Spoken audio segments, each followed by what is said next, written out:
Für die, die noch unsere Konferenz noch nie besucht haben, es ist in der Regel immer so, dass die Referenten nicht wir For those who've never been to our conference, this is the way we handle it.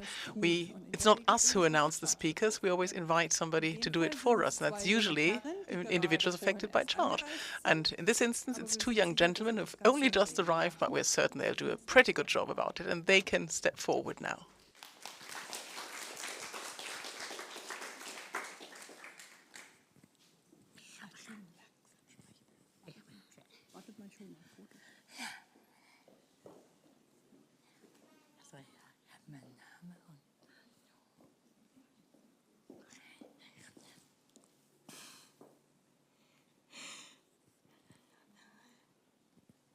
Okay.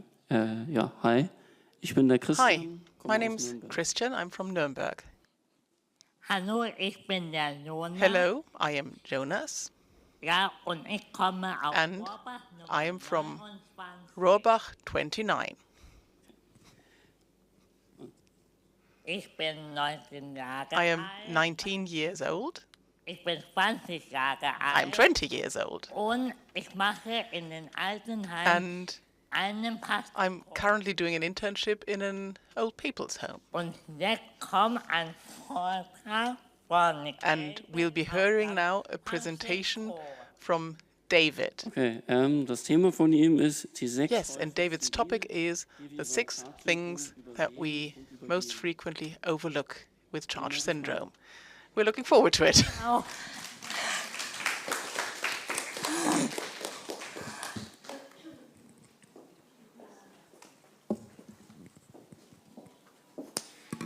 Okay. This is very challenging. 2 laptops and a microphone and old age. Thank you to Jonas and Christian for introducing me. I've seen both those men grow up over the last almost 20 years. And a big thank you to Claudia and the German organization for inviting me again. Every 2 years I come back. And I think I want to begin by saying if you're German, you are very, very lucky to have this organization in your country. Because I'm originally from the United Kingdom, where we have almost nothing. And we've tried and tried, and nothing seems to ever work.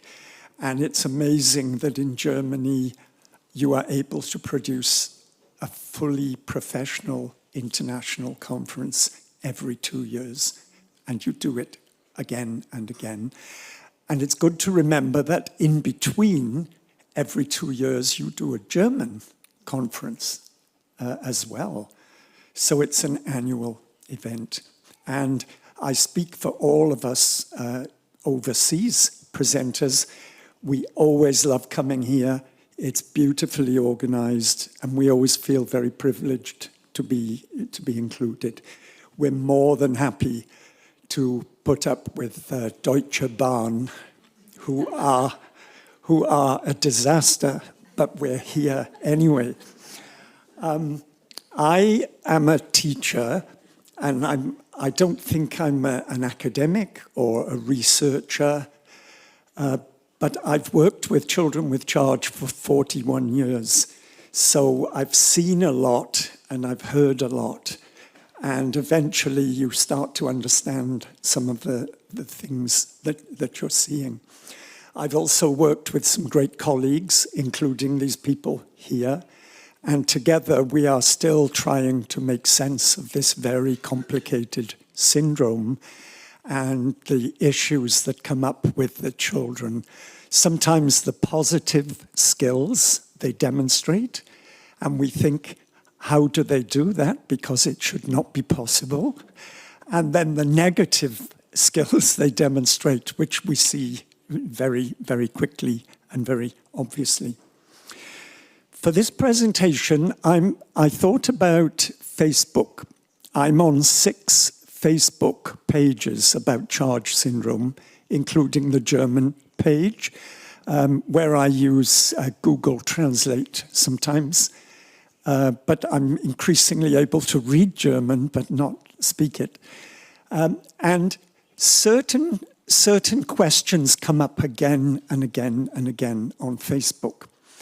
And years ago, I used to jump in and start to write answers to those questions. And I'm really happy that these days I don't jump in very often because other parents jump in and give the answers. And I read what the parents write and I think that's really smart. That's better than I could write. So Facebook has been a very powerful influence in the field of charge, I think for all of us, but particularly for me. And I still learn a lot from other people's posts there. I thought about the issues that come up again and again where people are confused and don't understand. And I gave this presentation last year in the American conference, and I came up with 10 things, 10 charge issues that many people don't understand. And the more I wrote, the more I realized it was going to take all day. So I got down to 8 things and then 6 things, and I should probably just do 4 things, but I stick with 6. And when I told parents, a couple of parents, they laughed, and one mother said, it should be 12 things, it should be 24 things. And one mother said, it should be 101 things people don't understand about charge because of the complexity of the syndrome. So I'm staying with 6, and I have a lot of information, and I'm hoping in the time available I can get through it. But I am aware that none of you is used to sitting all afternoon and listening, sometimes listening in a foreign language, and the room is hot. You've just had lunch. So my sympathy comes to you, but I'm still going to talk a lot. And after me, Tim will talk a lot, and so on and so on. If you have questions, I like to have questions when they come into your mind. I don't usually finish early so you can ask questions.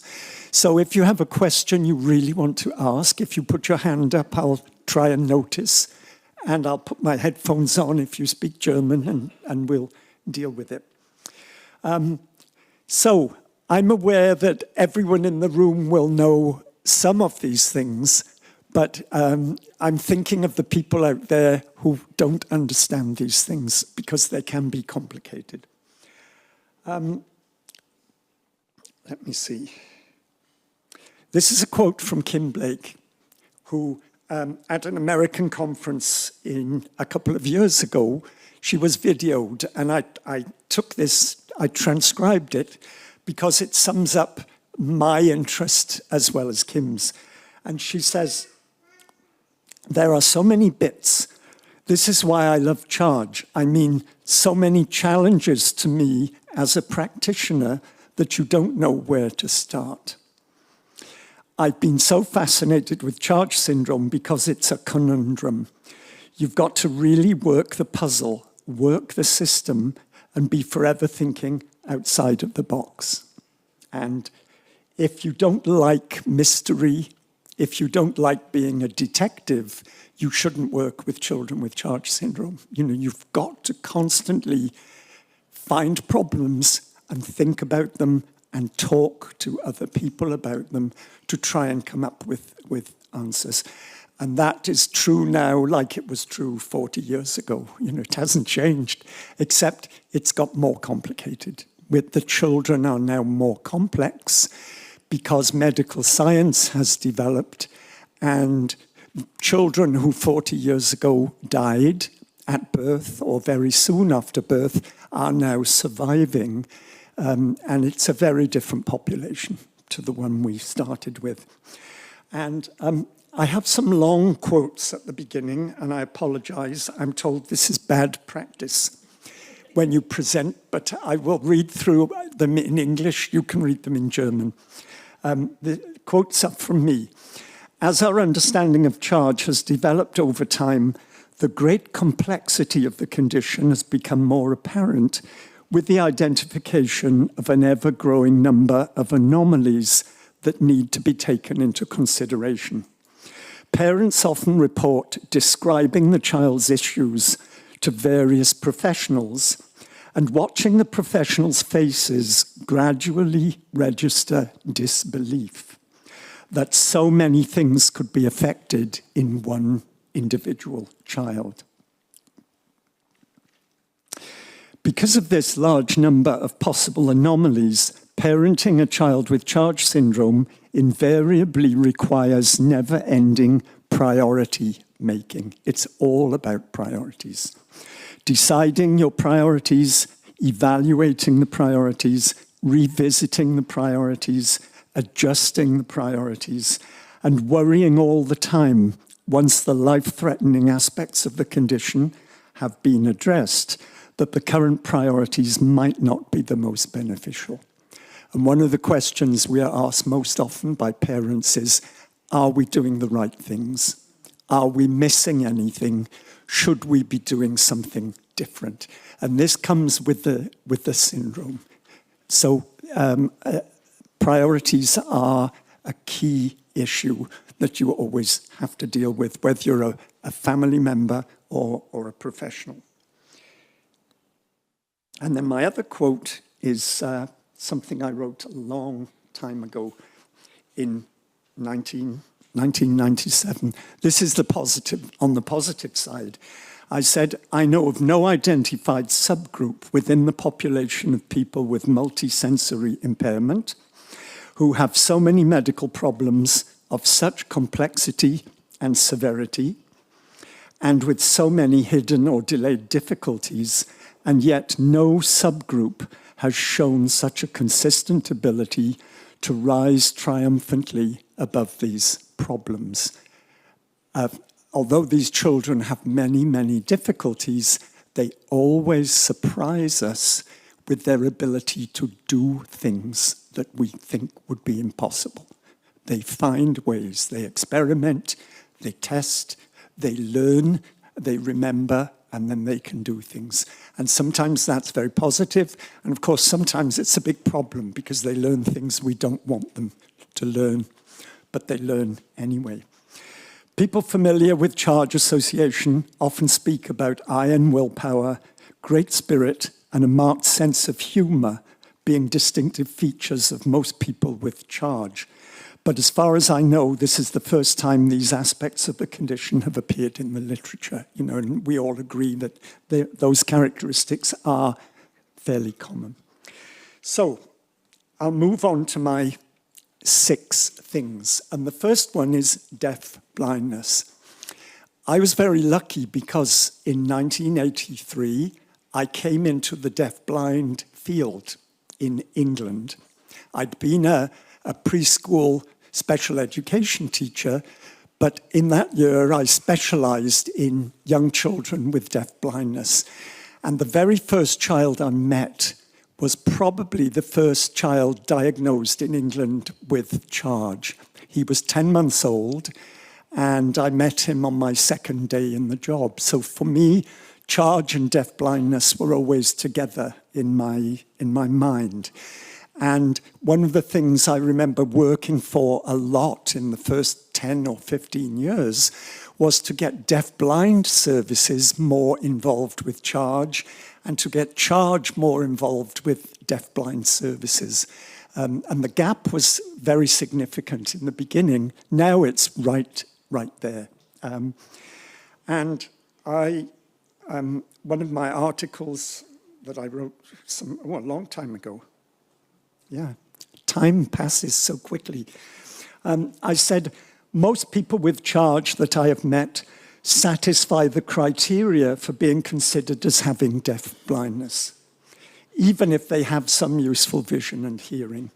Deaf blindness is a disability defined in functional, not clinical terms. And for each individual with Charge, it's mostly about difficulties in accessing information, but not just from the world around them, but even from their own bodies. And I think that's an important thing to remember. Not just how do you get information from the world around you, but how does your brain get information from your own body? And that has to come first, actually, before you can relate to the environment around you. I'm having to juggle these two computers. I didn't make a copy of my English slides on paper because I'm too disorganized. I'm not like Tim and Julie who did that. And then another quote from me. Children with Charge syndrome are truly multisensory impaired, having difficulties not only with vision and hearing, but also with the senses that perceive balance, touch, temperature, pain, pressure, and smell, as well as problems with breathing and swallowing, eating and drinking, digestion and temperature control, and so on, and so on, and so on. And coming into the deaf-blind field, I felt the need to say to people that Charge syndrome involves many more senses than just vision and hearing. It isn't only about vision and hearing problems.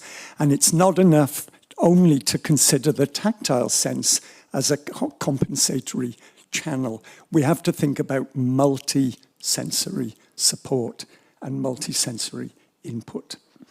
And my next slide looks a bit fancy. It's a list of senses, and I hope I stop at the right time. Yes. And I look at this list, and I think, yes, we need to be aware of all these things and think about them. And there may be some senses on this slide that you're not very familiar with. And the unfamiliar ones are probably proprioception and vestibular sense or Gleichgewicht, and interoception. Interoception refers to those things inside your body, like your digestive system, like body temperature control, hunger, and things like that. And I'm not going to say anything about that because I don't know much about it, but it's becoming quite a fashionable thing to talk about. But I will talk about proprioception and the vestibular sense in this presentation. So think multisensory. And all the way through this talk, I will be following this thought. The brain is connected to the body through the senses. If your senses are missing, your brain has no connection to your body. Your brain only knows things because your senses provide the information on every level. And because of their multisensory difficulties, I think most people with Charge syndrome are not in touch with their bodies very effectively, or they don't feel their bodies very effectively. And some of the main ways we see this in practice is with posture, their body posture. And we see these kinds of postures. Here you see a teenager, with the fingers held in a very strange position, which I can't do. I'm too old and too stiff. But you see how the fingers are crossed, a fairly common postural behavior. And I think this happens, it's not involuntary. These individuals develop these postures in order to give their brain a better idea where their hands are, so where their arms are. You see a lot of compression and stretching and touch. So proprioception and touch are being triggered, are being stimulated by the posture. Here's a baby I know who's learning this at 6 months of age. Again, the child doesn't have spastic muscles. This is not involved. This baby has found a way to tell his brain where his hands and his arms are, and he's doing it himself. It can begin at a very early age. And the point I'm trying to make is we need to observe the children very closely. First of all, because they are all doing things. You know, I'm an advisory teacher, and I so often say to a parent or a school teacher, what does this child do when he's all by himself?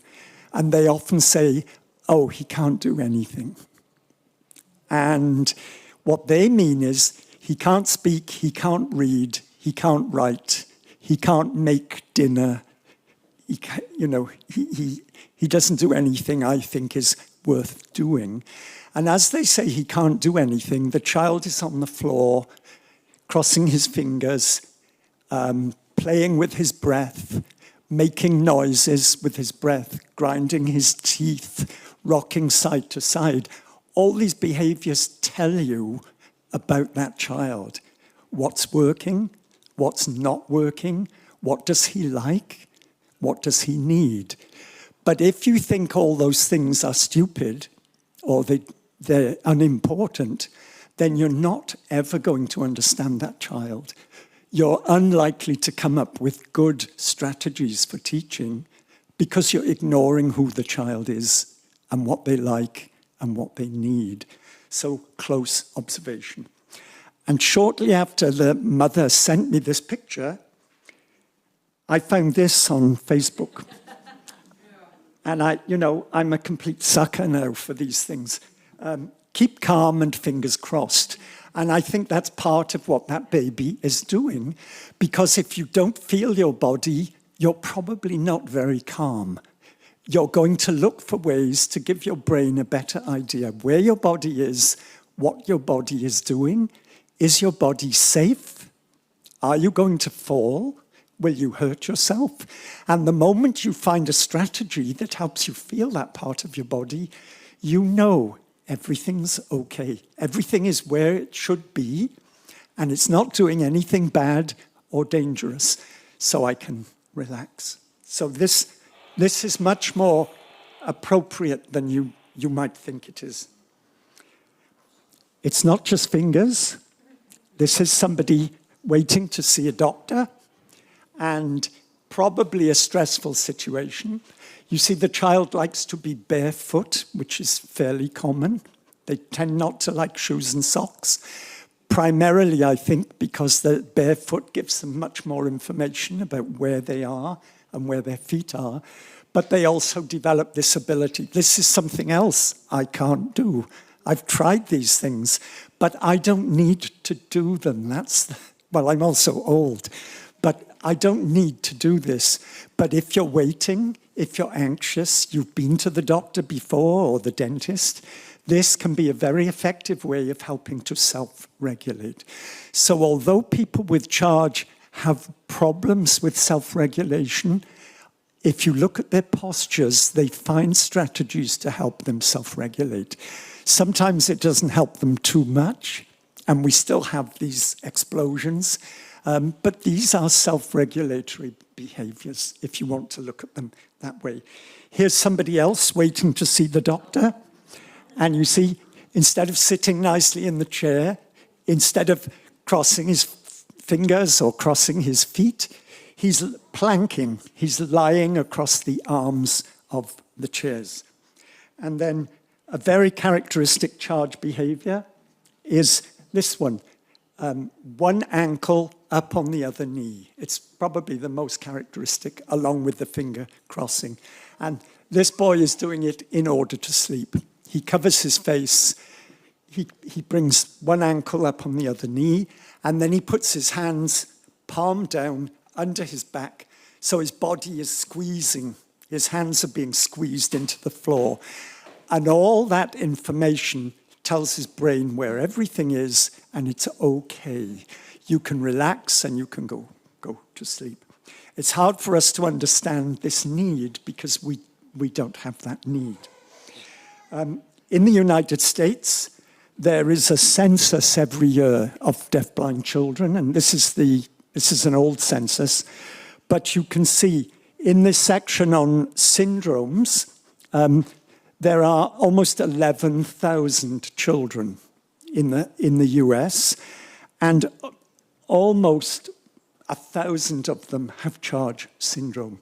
So it's very much the big group. Over the years, it's grown in importance to become a very, very important feature.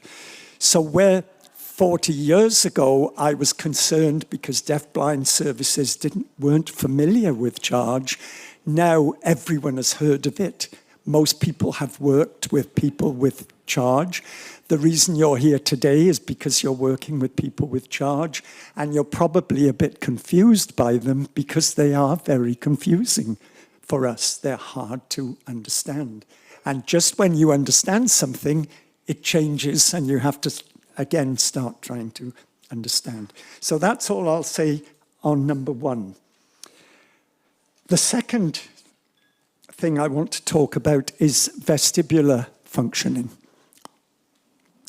We know that most people with charge have problems with their vestibular sense. This is often called the balance sense, but actually balance comes from a combination of vestibular, vision, and touch proprioceptive input. But, you know, it is a big part of developing balance or equilibrium. But the vestibular sense does many other things as well. And in the book that was produced, amongst others, by Tim and by Meg, I wrote a piece, a very short piece, saying of all the many sensory impairments associated with charge syndrome, absence of or significant damage to the vestibular sense is perhaps the most far-reaching in its implications, the least understood, and the most overlooked. And it's the one I talk about more than anything else, I think, because people are not aware of it.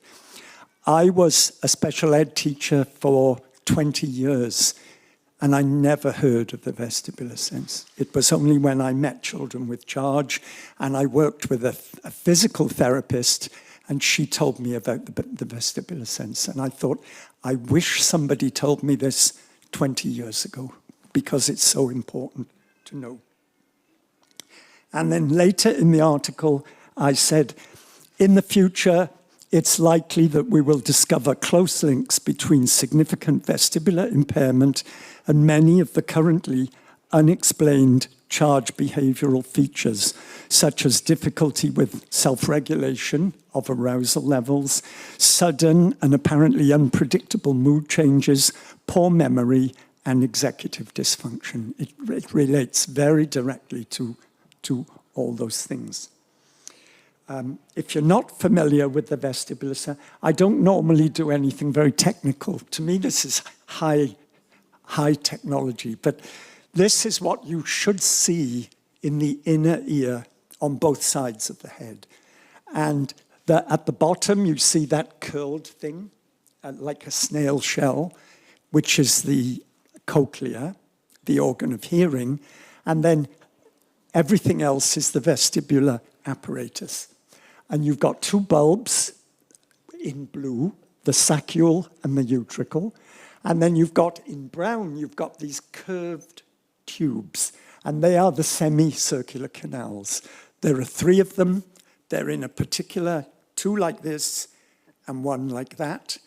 And all of this apparatus, like the cochlea, is very small, hollow, and very fragile.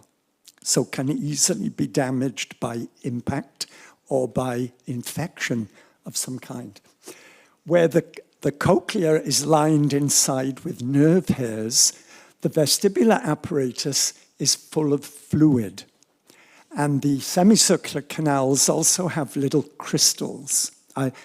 I'm told this, I don't really understand it, but there are little crystals. And when your head moves, those crystals roll around and they bump against nerve hairs, and by some miracle, that sends electrical information to the brain, and it tells you what your head is doing, where your head is, and what your head is doing. Is it extending up and back? Is it extending forwards? Is it turning left or right? Is it spinning? Is it nodding? And so on. All that information goes through that system very quickly and through the 8th cranial nerve. And it's good to remember that hearing and vestibular senses share a cranial nerve. So if something is wrong with one of these parts of the inner ear, there may well be something wrong with the other part. If we think about the prevalence of these problems,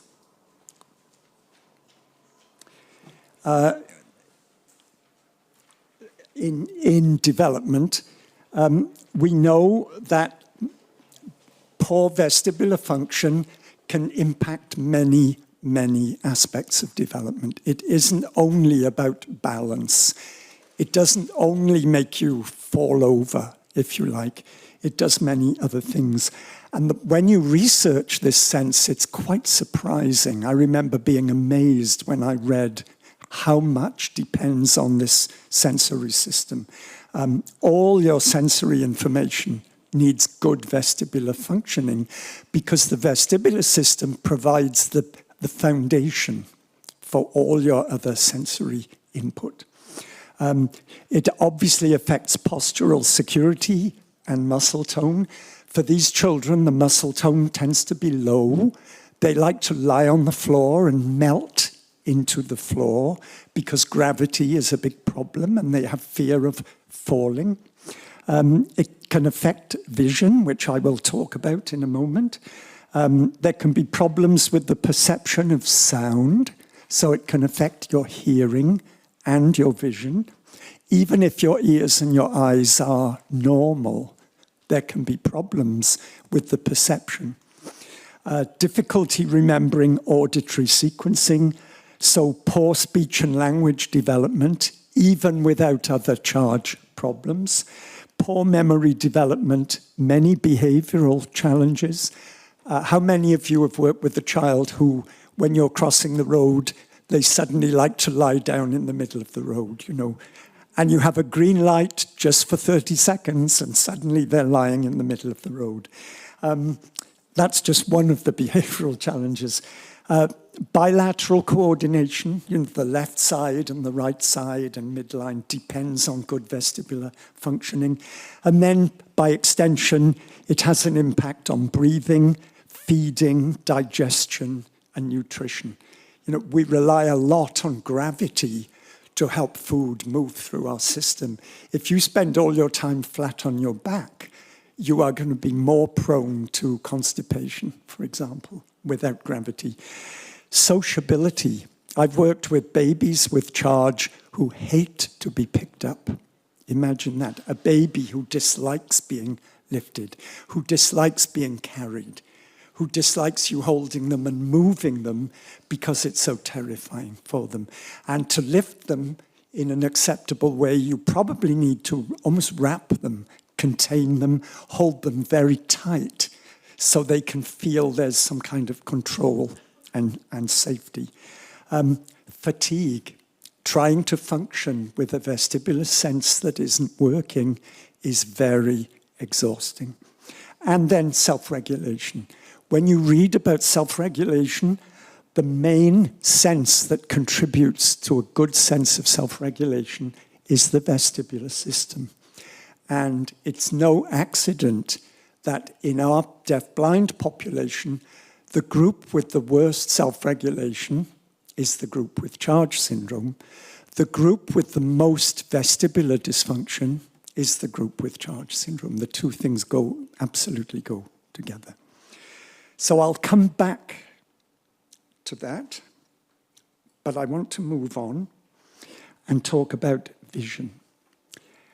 And I apologize that this presentation jumps, because I'm talking about 6 things. They look like 6 different things, but of course everything joins together. Every one thing influences every other thing. We like to separate to help us understand, but in an individual child, all these things join together and have an impact. So I'll talk about vision issues, and I want to talk about 2 things in particular. Visual field loss and then visual fixation as they relate to, especially to the vestibular system. So first of all, visual field loss. And I'm sure you know that one of the most common visual problems in charge is where part of the retina around the inside of the eye is missing, where it didn't develop. And we call that a coloboma. And sometimes a child may not have coloboma, but they still have charge. Sometimes they may have big coloboma in both eyes, sometimes only in one eye. Sometimes they have a big part of the retina missing in one eye and only a small part missing in the other eye. Sometimes they have 2 or 3 or 4 colobomas. The pattern varies a lot, but it is very common. And I hope I can explain this properly. Here you see a cross-section through an eye. And the front of the eye is on the left. This eye is looking towards the window. And the back of the eye is on the right with the optic nerve. And this side of the eyeball is cut away. And you can see the retina inside the eyeball. It's red. And it covers all around the inside of the eyeball.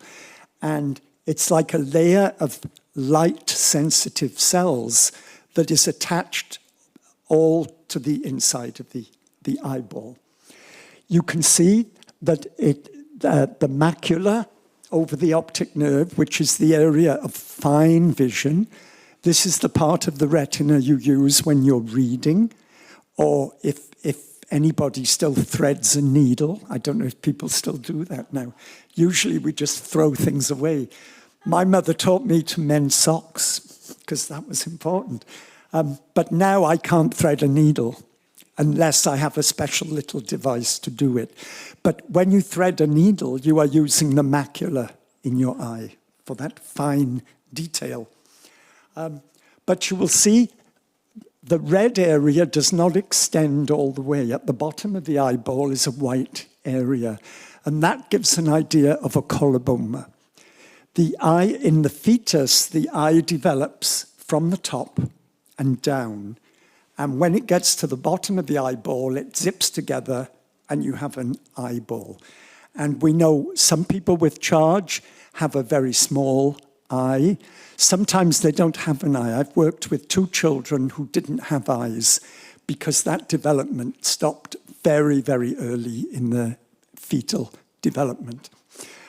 This eye, the retina has developed quite a lot, but then at the bottom it stopped developing. And colobomas on the retina tend to be mostly in the lower part of the eyeball, because if they're at the top, it means the retina stopped developing and it doesn't then start developing lower down. So the retina is likely to be missing at the bottom of the eye. It's easy to see for the medical specialists. They can dilate the eye, look in, and they can see. They can take a photograph or they can draw a picture to show you where the coloboma is. And I always say to parents, if your child goes for an eye exam, ask them to either take a photograph or draw a picture. And most eye doctors have a chart with 2 circles, and they take a pencil and they just draw left eye, right eye, to give you an idea where the coloboma is and how big it is, and which eye, to give you some idea where the visual field will be missing. Because if the retina didn't develop, there will be no visual perception. It will be a completely dark, black area. So people often think, oh, so the bottom of the visual field is missing, but that isn't correct. But before I go on to that, here's another eye. Again, it's looking to the left, and you will see in this eye, more of the retina is missing. The white area is much bigger, and it covers the area of the macula and where the optic nerve is. So this is a bigger coloboma. This retina stopped developing earlier than in the other eye, and the area of central vision is missing. So this eye will have much bigger visual problems than the other eye.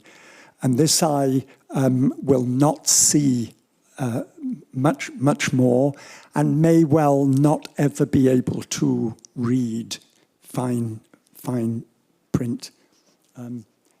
So again, you will see that the coloboma is at the bottom of the eye. So it's very easy to assume that if you try to imagine your eyes with retinal colobomas, it will be the bottom of your visual field that you don't see. So you think you see kind of like this. And you have to bring your head right forward to look down. Actually, the opposite is true.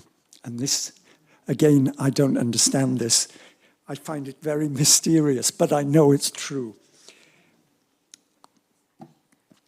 And the reason is that when a light image comes into the eye, because of the laws of physics, the image is inverted. So if I look at Tim, I can see Tim. The image of Tim comes into my eye, but it goes onto my retina upside down. Tim is upside down. So his head is at the bottom of my visual field, and his feet are at the top. But I don't see like that because my brain corrects the image. On my retina, he's upside down, but by the time that gets to the visual cortex, the brain has turned it the other way up. I've asked people, how does the brain do that? And they've told me, and I don't understand anything, but I know that's what they do. So, if I'm looking at Tim, and on my retina, he's upside down, and I have a coloboma on the bottom of my retina, the part of Tim that I can't see isn't his feet, it's actually his head. Does that make sense? So if you have coloboma, and they're going to be almost certainly at the bottom of the retinas, it's the top of your visual field that's missing. So it's not that you see like this, it's that you see like this. It's like having a hat pulled too low. And in order to see ahead of you, you have to do this. And this extension, the extension of the head backwards, is very characteristic in the children. You see it again and again. They often have their heads extended back in order to bring their visual field up. And again, I know parents who say, yes, I heard you speak, and I know his coloboma's at the bottom of the retina, and I know that means he can't see at the top, but he can't see the lower visual field, believe me. And I say, let's go and observe him. And this relates to the vestibular problems, because there are close links between vision and vestibular input. So the children have balance problems because of their vestibular dysfunction. When they get to the stage where they can stand up, they can bear weight, and they get more secure, and they probably cruise along the furniture holding on, which is normal development, though they may be doing that when they're 3 or 4 or 5 or 7 years old. If they get to the stage where they can walk independently, their vision probably plays a much more important part in balance than it does for us. We all use vision to help us balance, but we don't think about it. And the children probably visually use the upright lines in the room. The backs of the chairs, the doorposts, the sides of the windows, all these uprights give their brain a good idea which way is up. They're not feeling up because of their vestibular sense, but visually they can see. So as long as they can keep those upright lines upright, they know that they're okay. So they have to use their vision far more in order to be safe when they stand up, and they let go of the furniture or they let go of your hand and move forwards. And sometimes they look at an object. They look at a clock on the wall or a picture on the wall, and then they walk. And as long as they keep looking, their balance is okay. But if you then call them or tap them on the shoulder and they look away, they often spin round and they fall down. They are holding on with their eyes to that feature. Now, if part of your visual field is missing because you have retinal coloboma and you need to look at the clock on the wall to cross the room without falling over, you have to do this. And when you do this, you don't see anything down here because you're looking way, way up. That's when you fall over the coffee table. Not because you can't see down there, but because what visual field you have needs to be used to hold on for your balance. I'm a very high stress person. You know, I worry a lot. And somebody once said I should do yoga. Yoga would be perfect for me. I did 2 classes of yoga, and it was one of the most stressful things I ever did, because you had to stay on a little mat for like an hour, and I just wanted to scream. But at the end, I don't know why, but we had to stand on one leg, and we had to lift one leg and put our foot up, you know, in our groin, and then we had to bend down. And I was at the back of the room hiding, and all the heads in front of me started to go like this. And the teacher said, if you can't balance, look at the clock behind me. And suddenly, all the heads in the room stopped. Everybody managed to stand and balance because they were holding on with their eyes. And it just confirmed what I'd been saying to people. Yes, we really do use vision at times in order to help us maintain our balance. But of course, for people with charge, that is much, much more important. So that's the first part about visual field loss, and I hope I explained that okay. I always think it's a bit ironic that of all people, I'm the one explaining this, because it's not very me. I have huge balance problems and vestibular problems and hearing loss on the left and a blind eye. Someone said once I was turning into a person with charge syndrome and I should change my job. And I said, no, I don't think it works like that. You don't get charge syndrome from being with someone with it. The other thing I want to talk about is a reflex. And it's called the vestibulo-ocular reflex. And this is also very complicated to explain. But the clinical definition I found says, in normal head movement, the eyes move in the opposite direction to the head and at the same speed to stabilize the retinal image for visual fixation. Now, that's hard to understand. What they're saying is, if you're looking at something and you're moving, you want to keep looking. I can look at Meg. I can make eye contact because I can see you. Now I can move. And I stay looking at Meg. My eye is going all over, but I stay looking at Meg because my vestibular sense is working and it's telling me how to move my eye in the eye socket so that I don't lose Meg. So if I go down, my vestibular sense in both ears is saying your head is moving down, so your eye needs to move up. And when I stop moving, my vestibular sense says, stop, leave the eye where it is. And then when I stand up, it says, the head is going up, move your eye down. Your head is turning to the left, move your eye to the right, and so on.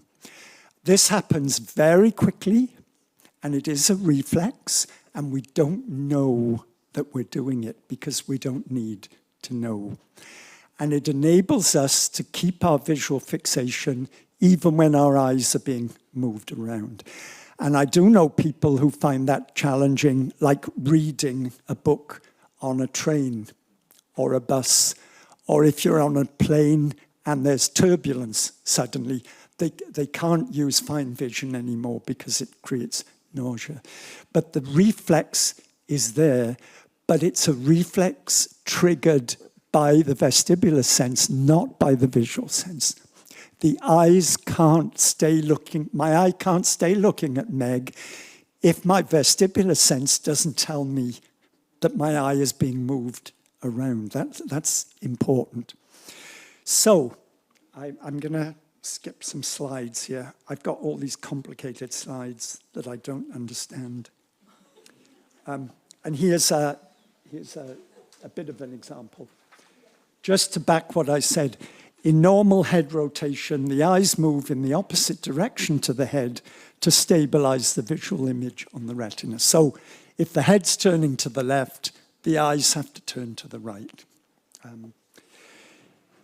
In charge syndrome, if the vestibular system is not working properly, when your eyes move away, your visual attention is going to move with the eye, and I'm going to lose Meg. And when my head stops, I have to search to find her again because my vision has been pulled away. When I go down, now I'm looking at this chair, and I have to search to find Meg again. So my visual attention is being pulled away all the time if my head moves my eyes. And sadly, if you have a vestibular sense that's not working, this reflex is probably not working, but also you're more likely to have poor posture and poor head control, so your head is going to move more than my head would move. So it's like a double whammy of problem. So what do you do about it? Well, this is a picture from a parent at one of the Charge Foundation conferences. You see 3 young children with Charge at the Saturday night party. We're in a horrible carpet, if you have visual impairment, typical of hotels. And you'll see all 3 children are lying on their side, looking at tablets or iPhones in the same posture. Their body and their head is on the floor, and they're using their vision in that position. It's probably not because they're tired. It's probably they're actually overexcited. But it's probably because they have to stabilize their vision if they're going to be looking at fine information on the screen. And the mom who took this picture told me there were actually 2 other children. She wishes now she'd got all 5 of them because they were all doing exactly the same thing. You know, it's the magic of Charge. Everyone with Charge is completely different to everyone else, and everyone with Charge is just the same as everyone else. You know, it's about being human. Here's a boy, an older child. He's on a couch. It's a bit hard for you to see because of the light. He's sideways on the couch. His forehead is on the armrest of the couch, supporting his head. And then he's on his hands and knees, and the iPad is on the seat. And he's looking at it, but his head is completely supported, so he's not using any energy or any muscle control, and he can look at the iPad. And if the video stops, he can lift one hand and operate because he's supported. It's who teaches the children this? Back to what I said at the beginning. This is the ingenuity. If you are motivated, if you want something, you find a way to do it, even if it seems impossible. And the worst thing you can do is say, sit up properly, sit on the couch, lift your elbows off the table, put Put your head up. Turn, and all the things people say to children all the time. Here's a young lady who taught me in California a long time ago. She's lying on a couch. She's got one ankle upon the other knee. Her head and her body are fully supported. She's holding a book in one hand, and then with her right hand, she's pushing 2 fingers against her lower lip. Once she's done all that, she's able to both look at the book and scan. But if you ask her to take her fingers away, her head starts to move and her visual field moves. She doesn't have a vestibulo-ocular reflex, and her eyes go all over the book. And if you ask her to take her fingers away, she does it for 1 second and puts them straight back because it's too scary for her. Here's somebody else looking at, the tablet and the iPad have given us so much information about the children because they're so interested in them that they do things and they extend their abilities. So she's on a couch, face down. Only her knees are on the couch. Her head and her arms are down on the floor, and you can see the tablet is underneath her. And again, she is giving full visual attention to whatever she's looking at in this position. And to me, that would not be a safe position. In fact, it would be, I couldn't even get in that position. And if I did, I would come out of it very quickly. But these children look for postural security. So let's think about why. Why would that be so insecure for me, but so functional for her? And let's look at another child. And here you see him lying on the arm of the armchair. His head is at the front of the armrest. He's on his side. The knees are bent and the lower legs are pushed against the back of the chair. For some reason, he's holding a dollar bill in one hand. I don't know. I didn't ask why. I don't know. I mean, we can guess why, but I don't think that's too important. Maybe it's a bribe. If you keep still for 2 minutes, I'll give you a dollar bill. Yeah, who knows? Parents do anything that works. We have to remember that. And you see the tablet is supported on the seat, and he's watching. Again, it looks like a very insecure posture. I saw an adult doing this kind of thing, adopting a very potentially dangerous posture, and I was able to say, I noticed what you did. And she said, it helps me to keep awake. And I thought, yes, you need the risk. You need to be on the edge of danger so you know where the edge of danger is. You can avoid a catastrophe better if you know where it is. But if you don't go right to the edge of it, you don't know for sure where it is. And it did make sense when she said it. And I felt stupid because to me it seemed very strange to be doing this. And she just said, well, it helps me to keep awake when I'm watching a video. And so I've always assumed that's what these children are doing. And what they do, I've almost reached the end of, this is number 3 of my 6 things. I hope you're surviving. It's interesting. You are all smaller now than you were an hour ago. Isn't that interesting? It's always, I often think over the years I've developed this skill of reducing people by talking, especially after lunch. And it's hot in here, isn't it? So the pictures I've shown you, what those children are doing, they're following this mantra. And they learn this themselves. We don't teach them. You fix the body to fix the head, to fix the eyes, so you can use your vision in the best, most reliable, and most comfortable way possible. It makes perfect sense. And we should never insist that a child adopts what we call a normal position until we know what's happening. You know, all that stuff about sit up properly, lift your head up, look at me when I'm talking to you. I didn't put the picture in, but an adult with charge I know posted a picture a few years ago. She took a selfie to show her looking at the camera. And the camera's over here, but she's actually looking there. And she said, this is how I can use my whatever fine vision I have. I wish I'd put it in this. And the worst thing you can do is say, look at the camera, which people do all the time. You know, you need to spend time learning what's happening, because very often the behavior of the children that's irritating or annoying you is functional behavior. And as Tim always says, all behavior is communication.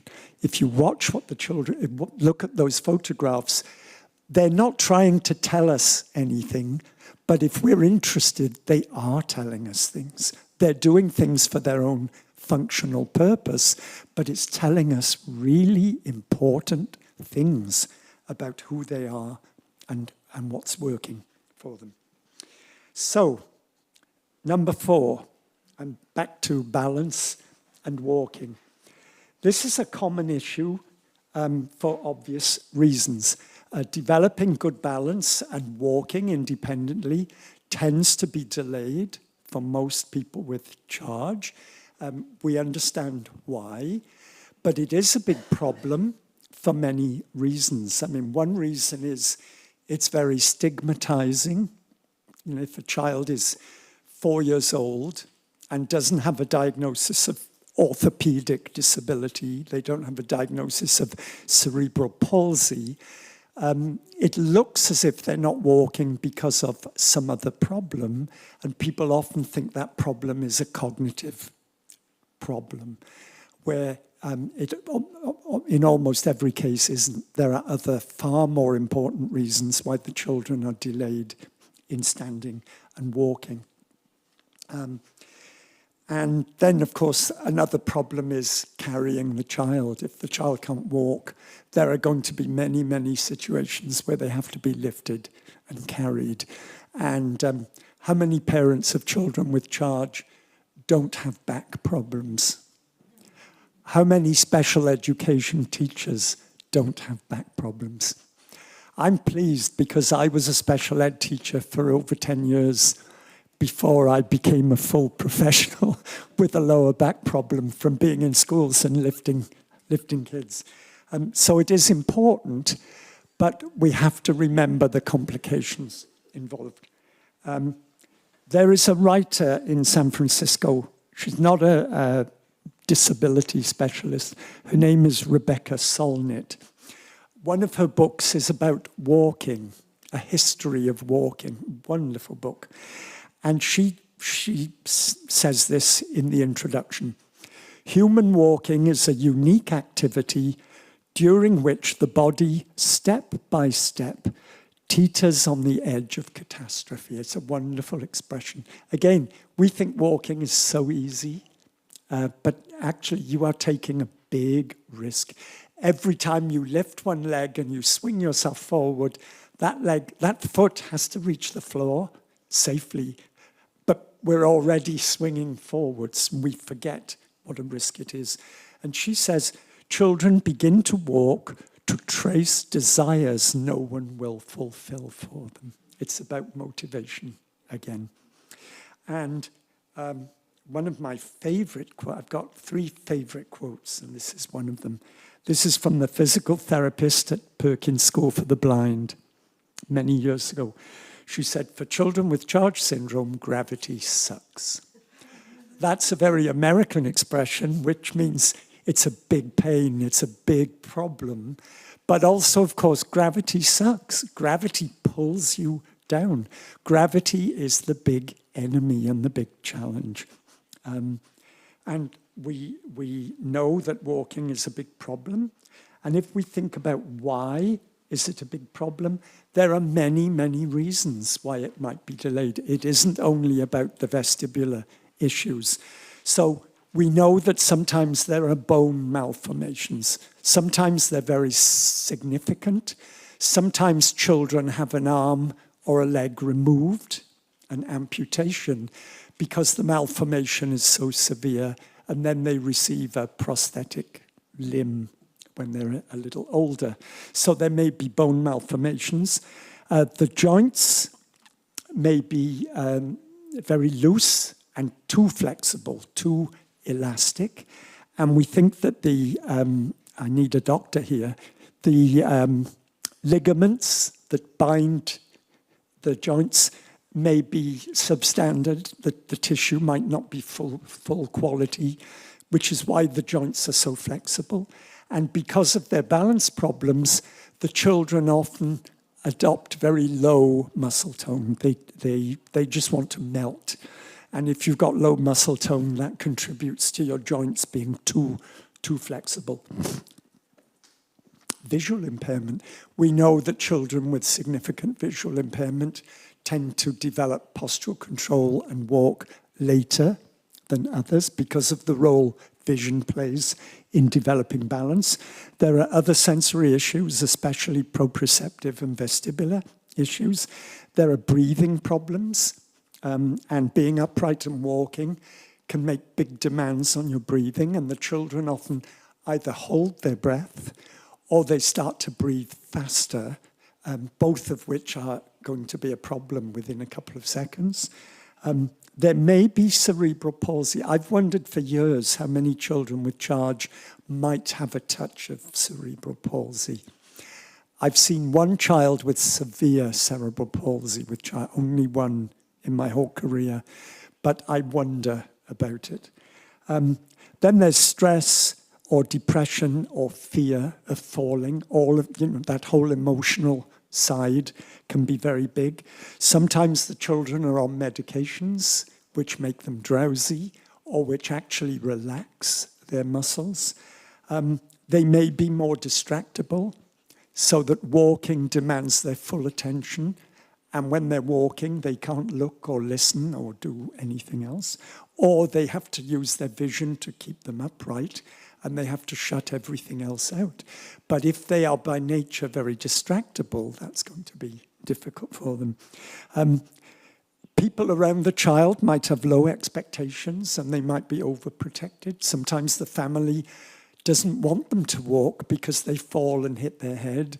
And if they have retinal coloboma, there's an increased risk of the retina detaching and the eye going blind.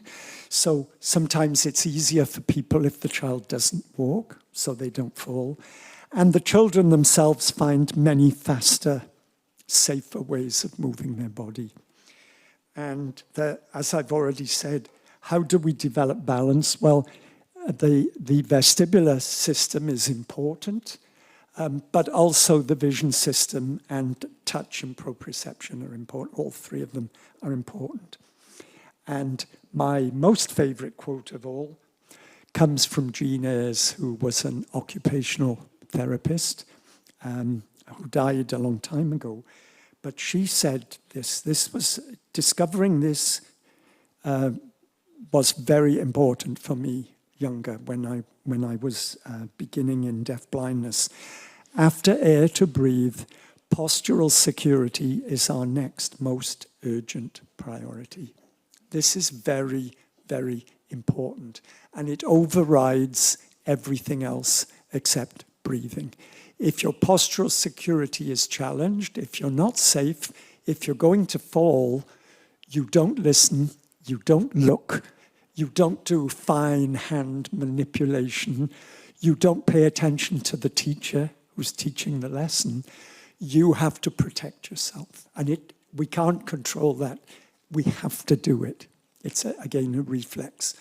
And if you have charge, the protective reflex, what do you call it in America? Saving reflex? We call it the protective reflex in England. Anyway, you know, if you're going to fall forwards, you do this. you bring your head back and you do that. If you're falling backwards, you put your hands back and you bring your head forward. If you're going sideways, you do that. It's your vestibular system that triggers that reflex. Many people with charge, when they fall, they just go right down, almost like they don't know they're falling until their head hits the floor. So they have a history of really painful falls, which is another reason why they might not want to walk too early. And then an important point, I suppose I should say everything I say is important, but I think some things are more important than other things. The vestibular sense tells you where your head is. It's so hard for us to understand that because we know where our head is. We've always known where our head is, unless we get drunk. And for me, that's, in my memory from long ago when I was young and irresponsible, if you don't know where your head is, it's very difficult to function. I mean, you go everywhere, you can't look, you can't listen, you fall over. And the vestibular sense is what you need to work to keep your brain informed. So, if your vestibular sense is not doing the job, what can you do? Think about the children you know. Head weaving. There's usually vestibular function. It might only be the saccule and the utricle, but there's usually some awareness there if the input is fairly strong. So you head weave, often a figure of 8, and you see children walk doing this. Again, it's confusing for us because I said they fixate their vision on something as they walk. The next child you see won't fixate they'll do this instead because that's a better way for them to maintain the upright posture. They may do head binding. I know children who walk much better if they take a hat and if it's a little bit too small and they pull it down or they wrap a scarf tight around their head.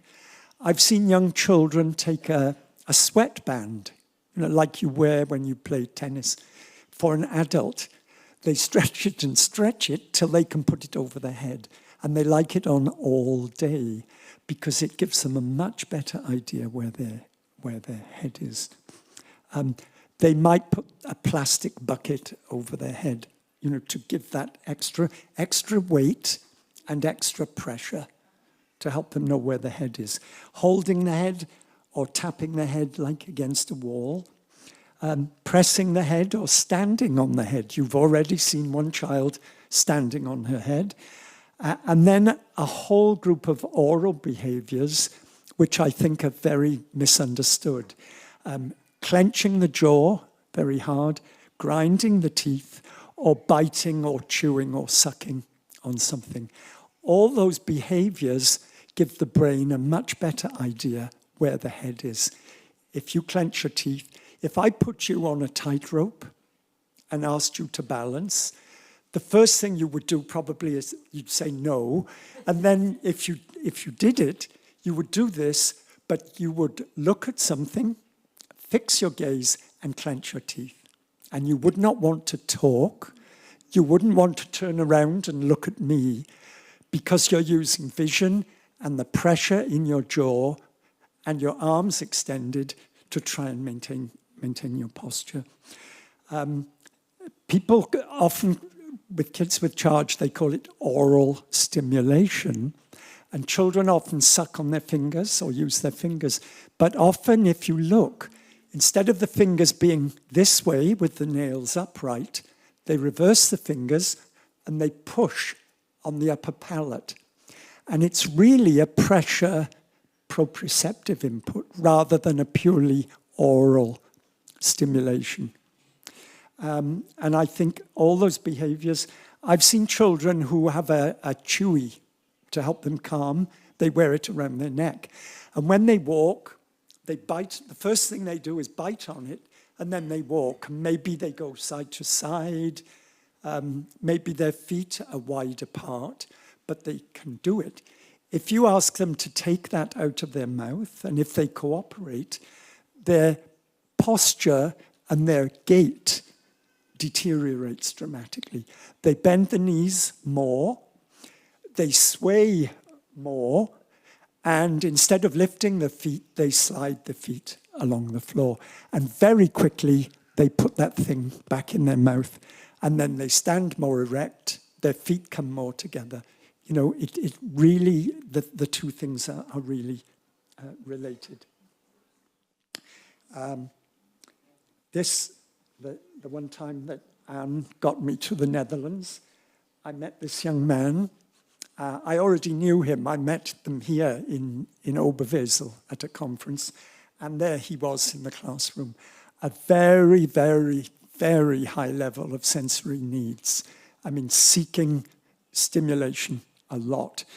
Here he's taking a break, and you'll see he's standing on his head and hands, but his bare feet are pushed back flat against the wall. This was just one of many behaviors I saw.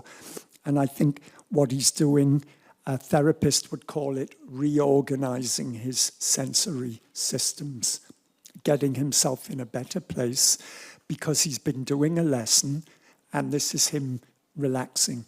You know, I would have a cup of tea.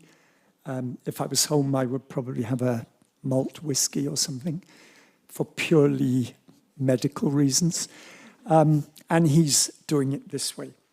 Here's a younger child. This child can't stand unsupported, which I can do.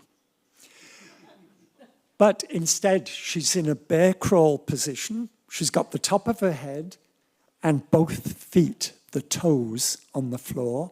And then she's extending her hands and her fingers behind her. Again, I couldn't do this because I would damage my neck and my back very badly, and I would fall over. So why is she doing this more challenging posture rather than the easier posture? Because she has charge syndrome. And what's easier if you don't have charge is more challenging sometimes if you do have charge. At this age, she should be running around, climbing on the couch and jumping off all day, spinning and giving herself masses of sensory input, which she can't do because it's too frightening and it demands too much postural control. So she's finding it in a different way.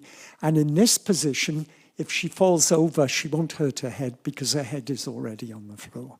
All she'll do is bump her hip on the floor. It's so sensible. Of course, it isn't a great posture. I mean, she's got her neck and her spine at risk. So you don't, I'm not saying let the children do this as long as they want to, but there's a message here, and this is a child who needs physical therapy and possibly occupational therapy to help with working on body posture, postural control, and all those things. Here's that boy again. This was my favorite thing he did. He's wearing his backpack, but he's wearing it on, it's a head pack, not a backpack. So the straps are under his arms, but the bag is on top of his head. So his arms are being pulled up, but the important thing, his head is being compressed and his whole spine is being compressed.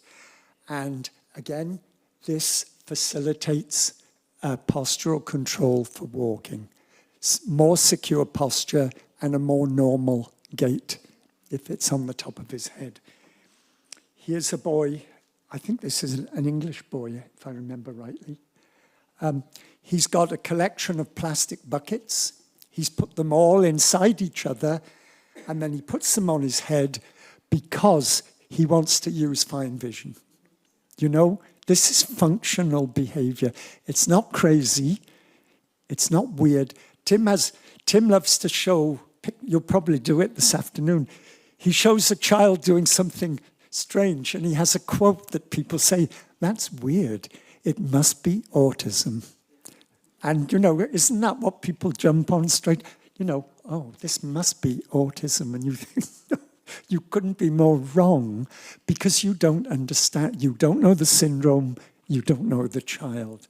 But when you look at when does he do this with his head, it's usually when he's going to be using fine vision for something. He's already made that connection.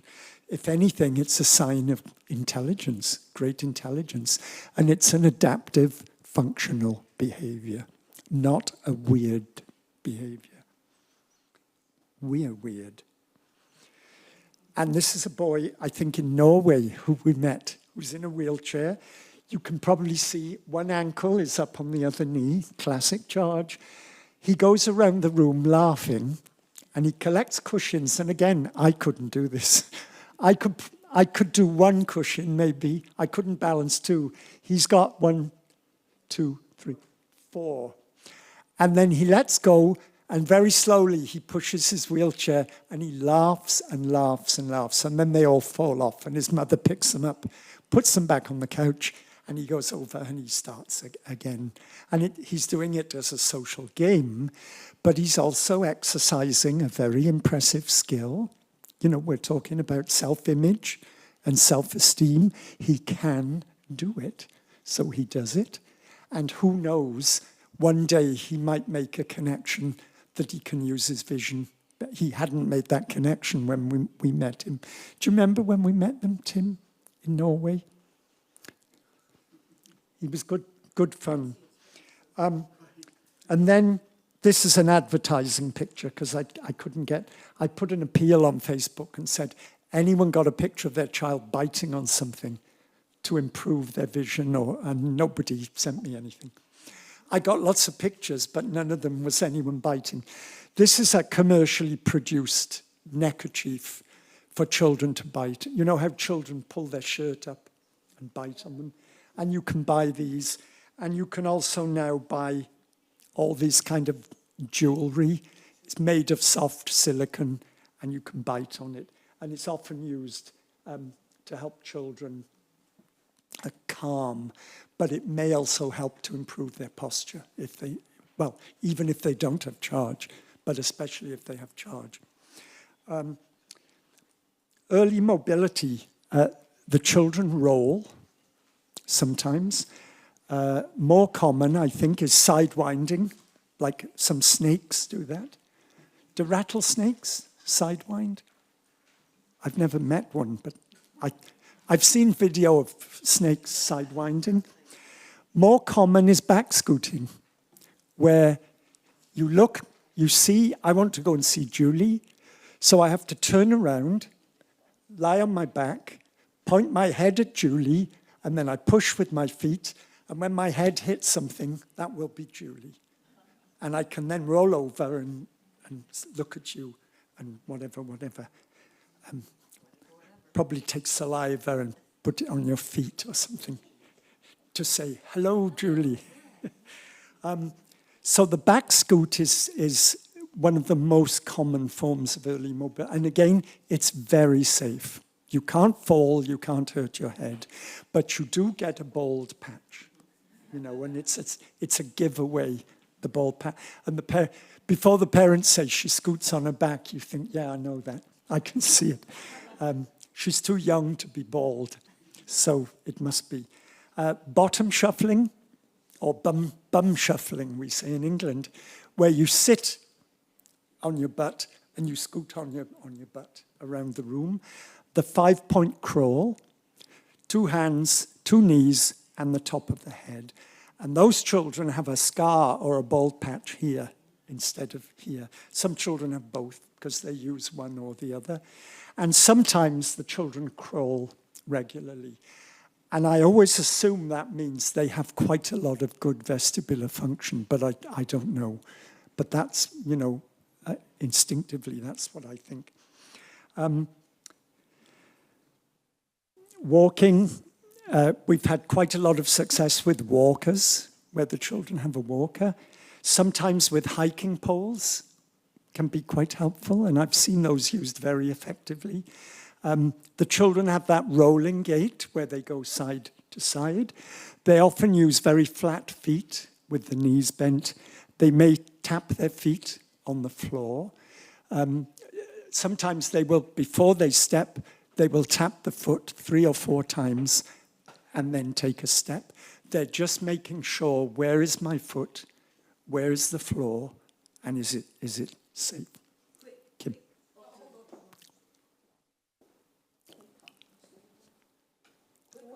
Kim. Is it working for both of us? When we were in England years and years ago, there was a charge young man on stilts, David, do you remember? And I could never work out how he could do that and use that. Can you explain that? Well, you know what stilts are? Like a pole with a step on, and you stand on it and you walk around on the stilts. Sometimes people use them in a circus. First of all, he loved doing it, and he knew people were amazed. So there was a kind of showmanship to it, and that's important, motivation. Also, I think, again, it's like, if your balance is poor, why do you lie on the edge of the arm of the couch? Because it helps you keep awake. And I think the banging of those stilts, plus he's holding them, so he's picking up the vibratory pattern, and it gives him a better idea, not just where his feet are, but where his legs and his whole trunk is, right up to the shoulders. You know, if you keep thinking this is functional for him, what does he get in sensory terms? He's getting a lot more vibratory input to go with the steps. But he's the only child I've ever seen using stilts. We wouldn't normally give stilts to a child with charge. Maybe we should, I don't know. You know, why do we limit them? Why do we overprotect them? Why don't we? I remember an orientation and mobility teacher once in England. I said, do you use the white cane with her? And she said, I'd rather give her a full-length sword than let her have a white cane. I thought, yes, I understand your point. But maybe if you're there controlling everything, it would be safe. She was a lively girl. Where am I going? Sometimes the children, they begin with flat feet and the knees bent, and then one day they go on to high toe walking. Knees bent and up on the toes. Again, if you have balance problems, it's counterintuitive. You think, why are you up on your toes? If you go on your toes, you know why. Because you feel more pressure through your feet. You have a smaller area of foot with the same weight. And then your calves and your thighs and your butt, all those muscles tighten up. More proprioceptive input. Your brain gets a much stronger idea where your feet and your legs are and what they're doing. You know, it makes sense. But you don't want children walking on tiptoe. So again, you need the therapists. And what they might recommend to begin with is more weight. So the child might have a vest with pockets that you put weight in. Or you might give the child, if they can cooperate in school, you may give them heavier things to carry. Or you might have them push the cart to bring food into the classroom. All those kind of exercises to improve muscle tone and physical strength. The feet often roll inwards and the knees come together. The arms are often extended to the sides, but sometimes children very smartly extend the arms in front. And I've seen children who walk like this. I've seen children who, with every step, do this, extra information about where their bodies are to stay upright. And I've seen really smart kids do this, and their thumbs are like their crosshairs, you know, in a rifle or binoculars. They do this, they aim it at the door, and they walk towards it. A different way of using your vision to control your posture. Fingers crossed, hands clenched, and the eyes fixed on a visual target. and a couple of pictures to help keep you awake. This is one of my favorites. He's a young boy in a rural area out for a walk, and he's out with his dog. There's no prize if you find the dog, but there is a dog in the picture. To me, this is a wonderful symbolic picture, because this is charge syndrome goes out into the world. You know, try and stop them. It's difficult. And why do you want to stop them? Well, sometimes you have to, because they can be quite dangerous, but really they're going to move. I talked at a conference about hiking poles. This is a young girl who's a very fluent American Sign Language user who could walk, but couldn't walk on grass or sand. And her mother came up and said, do you think hiking poles would work for her? She's very young. And I said, well, you can buy small ones, and they are adjustable. And then she sent me this picture and said, the moment she got them, she would only walk on grass and sand and dirt because she could finally do it. The problem was that she was a sign language user and very talkative. And she herself realized she could put the loops on her wrist, and if she wanted to talk, she would stop and just let them swing. And her mother said, because of the weight of the hiking poles, her signing placement was much more, there was less flailing and a much better window of communication. Rather like when children wear tight gloves and their fine finger positioning improves dramatically. For these kind of problems in the early years, some of you are familiar with Lily Nielsen from Denmark, who created active learning. Things like the little room, which is like a little play box, and the resonance board, just a wooden board that vibrates if the child is on it. These, for me as a teacher in England, when I saw children regularly, these were the two tools I used more than anything else. And they're not baby equipment. You can use them with a tiny baby and a 20-year-old, if they are acceptable. Obviously, they have to be bigger and stronger, but you can work on so many skills because this equipment puts the child in direct contact with their environment. Whatever their visual and auditory status, they have much better contact. So I would just put in a plug for active learning. And I think all the photos I've shown you demonstrating postural behavior, these postural behaviors have always been present, but largely unseen. When they are noticed, there's often amusement because the postures seem weird, or the child is corrected with no attempt to understand or recognize or honor what the posture means and what function it serves. We really have to start thinking that children do things that help their functioning in their way, but they do them for their purposes, not for our purposes. But time spent, unless it's really dangerous and we have to intervene, we need to say, why would they do this? What could it mean? And another mantra I always push, everything that children with charge syndrome do has meaning for them. And the first obligation on the teacher is to ascertain that meaning, or at least come up with a good guess. You know, detective work. I do a training day, which is called, what's it called? Being a perceptive, reflective detective. You have to notice, but then you have to think, you know, your perception and reflection and share with other people. And for me, my favorite assessment question when I meet a child, I don't want to know how many signs they understand.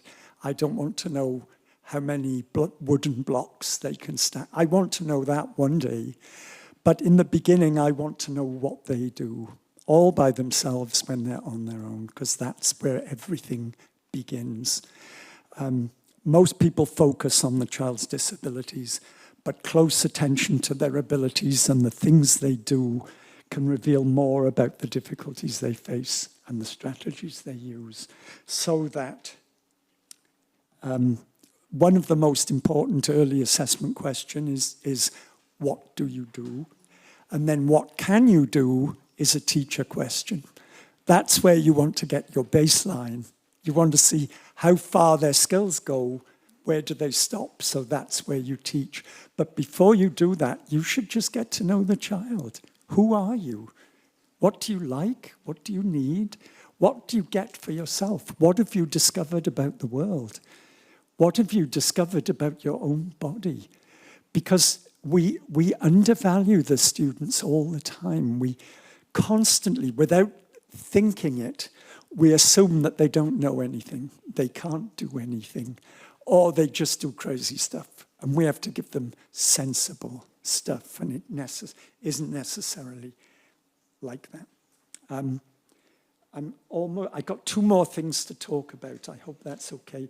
You do have a half an hour break after this, just so you know. And the postures I've shown, you. What are the functions? Well, this is a little summary for me. I think most of these postures show children helping their brain to locate their body, especially to locate their head.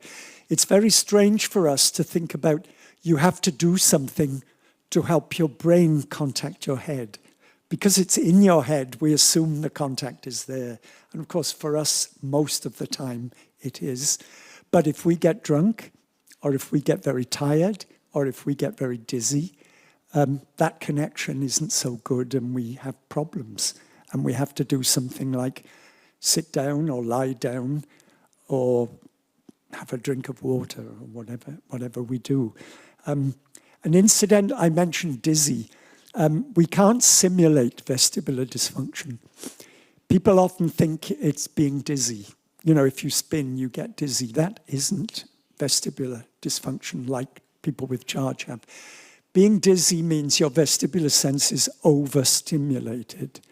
You can't overstimulate a sense that isn't there. It's very different. And it's congenital. It's there in the fetus, and it's there from birth for most of the children. The children are confirming postural security, very important. They're stabilizing the body to stabilize the head, to stabilize the eyes for visual tasks. Sometimes the extension is to ease the discomfort of chronic constipation. Very often the children like to extend back, and that can be a way of trying to relieve pain and pressure. Sometimes if the children have congested airway, it's a way of opening the airway, even if it's only psychological. It creates the feeling of the airway, making it easier to breathe. The children are increasing sensory inputs that they like or they need, and they're probably self-regulating. I think every photo I've shown you has shown a child self-regulating, either waking themselves up or calming themselves down, or doing both at the same time. Then number 5, only 2 to go, and these are quick, I hope. 10 minutes? Oh, I have 10 minutes. Oh, well, yeah, but you might have an early break. We'll see. All questions. I want to talk about dental problems. This is something that hasn't been very widely tackled in charge. There is literature, there are research papers, but they're mostly concerned with surgery to repair clefting, clefting of the orofacial area, and especially cleft palate. And sometimes children have like no nose and no upper lip and no upper teeth. But there are a whole range of issues, and they are important. And unfortunately, charge involves, like I said at the beginning, many, many issues. So there are many things as a parent you have to think about and try and address. And my list of the dental issues that I've come up with are these. First of all, there's the orofacial clefting, and obviously this is not my area of expertise, they need medical intervention, and sometimes they need repeat surgeries to try and create an upper dental area and an upper lip and the nose. And I must say, I've seen children with half their face missing, and one day you see them and they have a nose and a mouth, and the surgeons have done an incredible job. But those repairs are often temporary or only partial. There is also facial palsy because of cranial nerve damage. So the awareness of the mouth area may be affected, both in terms of tactile and proprioceptive perception. The teeth may be misaligned. Instead of the teeth growing next to each other, one will grow into the other. And I know I've heard Tim often talk about dental issues as a possible source of pain, particularly misaligned teeth. It doesn't necessarily show, but as the teeth grow, that pain can become very intense and consistent. And so it's one of the things, if the child seems to be in pain, that needs to be investigated by a dentist. Teeth may be erupted or cut very late, sometimes early, and sometimes children are born with teeth. They already have teeth. It's more common for the eruption to be delayed. There's also literature that suggests the dental enamel on the teeth can be of poor quality in some children with charge, which means there will be tooth decay probably even if you look after the child's teeth. If there's cleaning of the teeth, they may still develop cavities. And I've often seen parents upset on Facebook. They look after the child's teeth, but the child develops cavities. And when they go to the dentist tells them they should look after the child's teeth, you know. And they do look after the child's teeth, but of course the dentist doesn't know charge syndrome and doesn't understand this. There's also the problem of reflux and vomiting. So you've got stomach acid coming up into the mouth, which is not good for the teeth and the gums, especially with poor quality tooth enamel. Some medications are sugar-based and not particularly good for the teeth. Pouching of food. You know, the children save food here, sometimes voluntarily, sometimes involuntarily. Many possible reasons. Poor tactile perception, poor movement of the jaw, but especially the tongue. Sometimes in charge, the tongue is abnormally large, which is going to be a problem with tongue movement. We forget how complicated it is to put food in our mouths, move it around, chew it, and then move it back and swallow, because we do it almost automatically. But that can be a problem for the children. And sometimes I think there's a memory, an aversive memory of choking episodes. And I think the children might save the food and have it later when it's got very soft and liquefied. And I know children who don't swallow, but within an hour, the food is all gone because it's just dissolved in saliva, especially if it's liquid, blended food, and it disappears. And then there's the whole business of tooth grinding, which can be, we're all familiar with that as a sign of anxiety or stress, but in charge particularly, it can be a response to vestibular dysfunction. Where is my head? And you clench the teeth. And sometimes grinding the teeth gives you even better information, unfortunately. There are 2 German books about charge, and the first book is in English, which I think is very strange. And this picture is from the first book. And they're both by Dr. Horsch and Andrea Scheler. And this is a picture of a child's mouth after reconstruction surgery. So they've dealt with the clefting, but you can see now there's a big dental issue, and the child is going to need further surgery to deal with the actual teeth. This is from Facebook. This is a family I know in England whose daughter is now an adult, and the mother posted because she's shocked, because she's never seen a dental x-ray of her daughter, and she had an examination and couldn't believe the problems because they've never presented themselves in terms of behavioral issues. But clearly there's a need for major dental surgical intervention here before the problems come to the surface. And it's quite remarkable that she got to be over 20 years old and has never shown any kind of aversive responses. And then, thanks to Claudia, I have before and after pictures of Jonas. Here you see it. Is this the upper teeth or the lower teeth? Upper, I thought it was. Here you see the upper teeth and you see the misalignment, very obviously. And then after surgery, you see the repair. And you see how effectively, here's the before and here's the after. Sadly, this was some while ago, and Claudia tells me things have got worse since this. The teeth have started to migrate back into the wrong positions. Why do I talk about dental issues? Primarily because we believe they can be a source of pain, and we know that pain can be caused by many factors in charge. And I refer to Tim again because he's the guy who started pushing pain many years ago. And he got some of us involved in an article where if there are behavioral problems in a child with charge, we got it down to 3 possible explanations, one of which is pain, one is sensory issues, other sensory issues, and the third one is anxiety. And we tried to come up with explanations and some strategies, but there's a lot of work still to be done.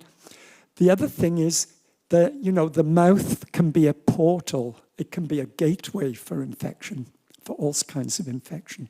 So dental decay can allow infections in. And we know in charge the immune system is often not working very effectively. So any way we can block infection is going to be positive. Plus, sometimes these kind of dental issues prevent effective eating, chewing and swallowing. And sometimes they get in the way of effective breathing. And sometimes they get in the way of effective speech. So there are many reasons why dental issues might be more of a priority than they are. I now have old man dental issues. I have a gap because last year one of my teeth just fell out. And I remember being surprised and then thinking, well, maybe I shouldn't be so surprised. And I've had surgery and it all went wrong. But I'll survive, and I still eat food. But in children with charge, there are many reasons why this could be a problem. And then I put this one last deliberately because you will identify with this. Fatigue, tiredness.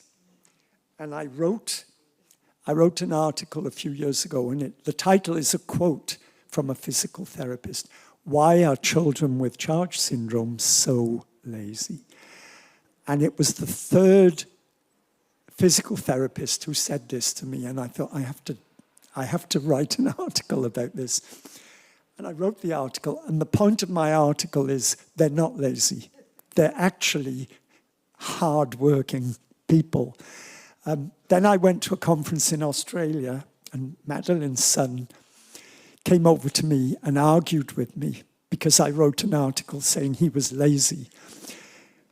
And I said, did you read the article? And he said, no, it's a stupid article. And I thought, no, you do need to read the article because the title is in quotes because I didn't say it and he wasn't convinced. And then his mom wrote me and said, but she sat with him and they read the article and then he decided it was okay. And I wrote a list, a big list, which I call 21 charge issues which can contribute to fatigue. And if you look at the list, I'll just let you look at it. If you're born with any one of these problems, you might well get tired more easily. If you've got two of these problems, you'll get tired even more easily. And the more of them you have, the more likely you are to get tired, the more likely you are to need breaks and to need support, the more likely you are to self-stimulate in order to calm yourself down or especially wake yourself up. I showed these at a conference in the US, and before I finished, a mother in the audience put her hand up and she said, "My son has 19 of these. That's my record. Somewhere there must be a person who has them all. But very few children only have 2 or 3 of these. And we need to remember that, which is why I wrote, I've almost finished. I wrote this in an article a long time ago. All my articles are from a long time ago now. I've been retired a long time.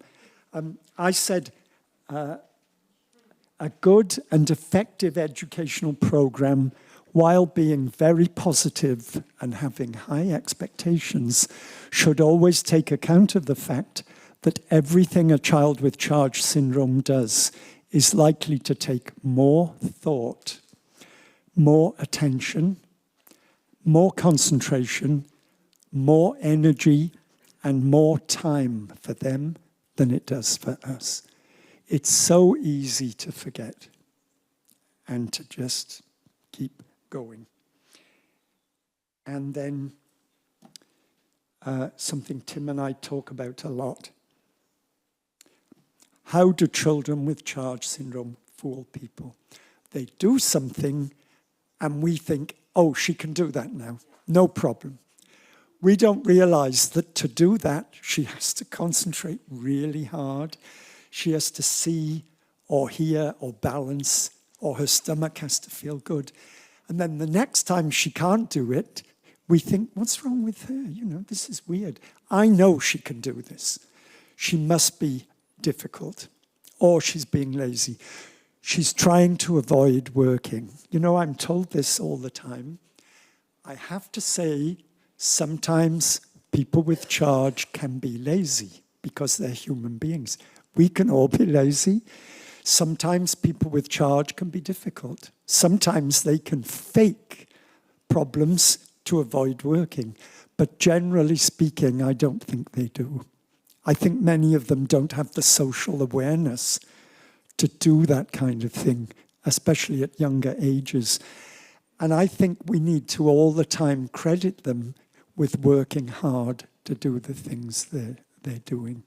And they may well be using all sorts of systems and thinking that we're not really aware of. And my last slide is just my email address, because I do respond if people email me. But I actually now get more questions on Facebook Messenger, quite a lot. And sometimes they're huge questions like, you know, why does my child get diarrhea? And I have to say, do you have a doctor? Do you have a pediatrician? Do you see the gastroenterologist? Or they say, how can I stop my child banging her head? And I think, well, we need to find out what you mean by banging your head. But sometimes they're just questions like, is there a good article about this? And I can say, let me have a look. So if you need to contact me. And like all the presenters here, we're all kind of crazy about charge. That's why we're here, because we still don't really understand. We're you know, decades on, we're still trying to make sense of things. And when something suddenly makes sense, we're just excited and thrilled. And because the children are very misunderstood and misrepresented. So, I've finished. Oh, I've only finished 6 minutes early. That's okay. That's good for me. I usually go on and on. But I know that was a long presentation. I'm glad you have a half hour off.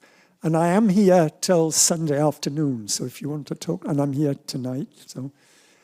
And I hope that was helpful. I hope it's given you some thoughts that you might want to explore. And now it's break time, and I hope there's a drink.